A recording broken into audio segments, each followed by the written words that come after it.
Today I'm going to do a bit on the system, and I'm going to take a clip from the movie The Matrix and the scene with the woman with the red dress.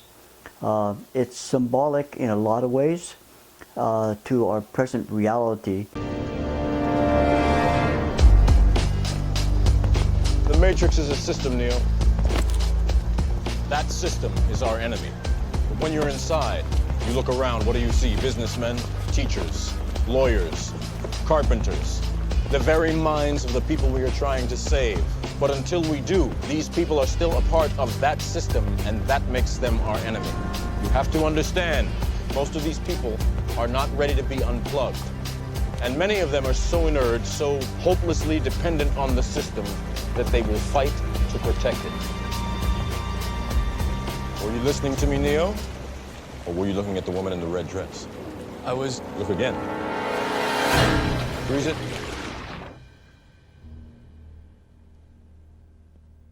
This isn't the Matrix. No.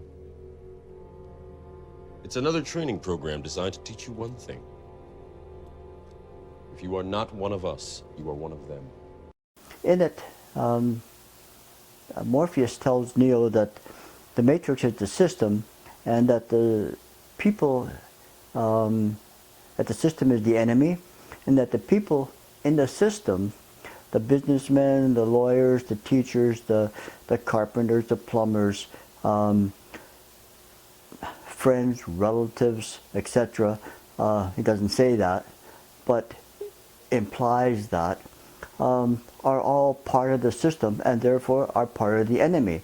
And if you're not one of us, he says later on, you're one of them, okay? The enemy. So the whole thing is this mental concept of we have a mental concept of an enemy as a foe, as somebody to overcome. So it's like this system has a mentality of divide and conquer. So it's like it's us against them. So it's like democracy against communism,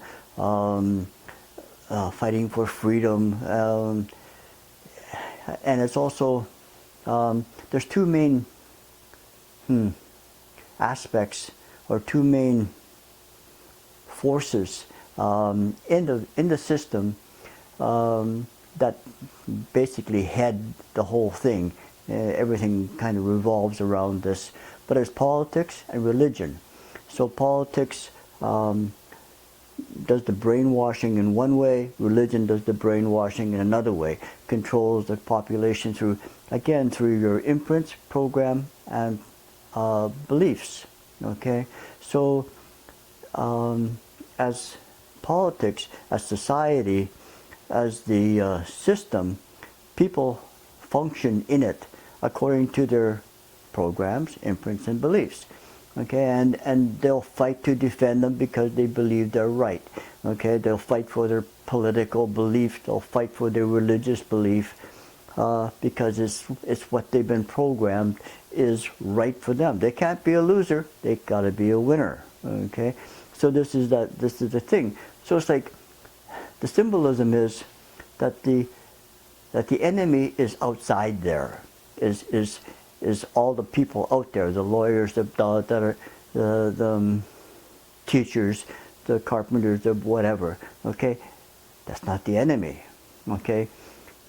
The real, and it includes your family, your friends, and you. You're part of the system. So the thing is, the symbolism is, it's a reflection of what you are doing with yourself. Okay, you see the people out there as the system as being corrupt, of lying, denying, omitting, avoiding, and just being unloving. And it's like, you're part of that system. So if you turn it around, okay, so if you're part of that system, how are you part of that system? By what? So it's like, again, it's going back to the unseen role of denial.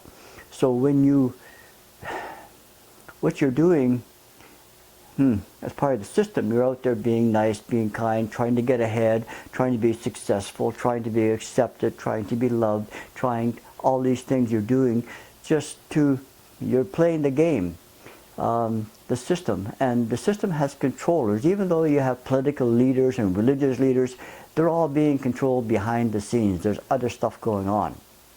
So you don't know the game.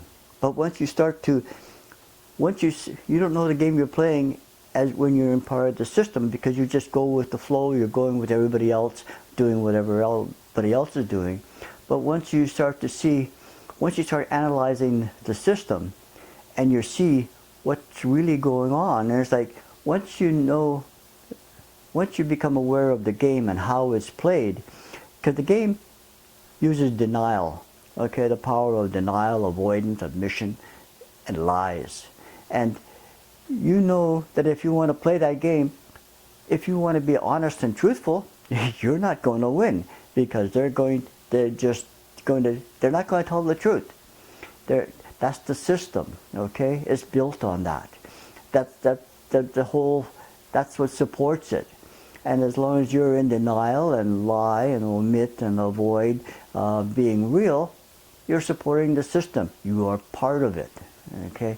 So the other thing is, at the end, the woman with the red dress is a distraction. So as politicians in government, there's a saying, divide and conquer.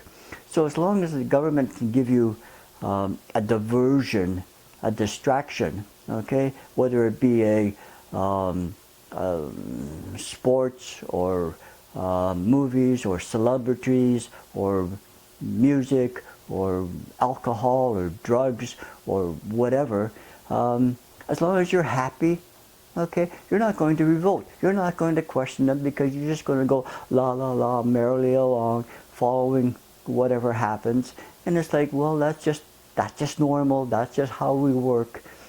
And it's like, you're not going to question the system. You're defending it, like Morpheus says. You got to think outside the box and be willing to not just think outside the box. You got to be willing to step outside the box. And it's like not having to. You don't have to fight the system. You don't have to. You don't have to be the winner. By not playing, there are no rules. Okay, the system has all kinds of rules that you have to obey, that you have to comply with, and it's like you don't belong to that system. You don't have to abide by the rules. When you don't abide by the rules, guess what? They don't apply. Okay, simple. Okay, there's more. There's a lot more, but there's this little. It just the symbolism in this clip is I just got overwhelmed when I saw it, like going, wow, this is a key. Anyway, thanks for watching, and we'll see you again. Bye.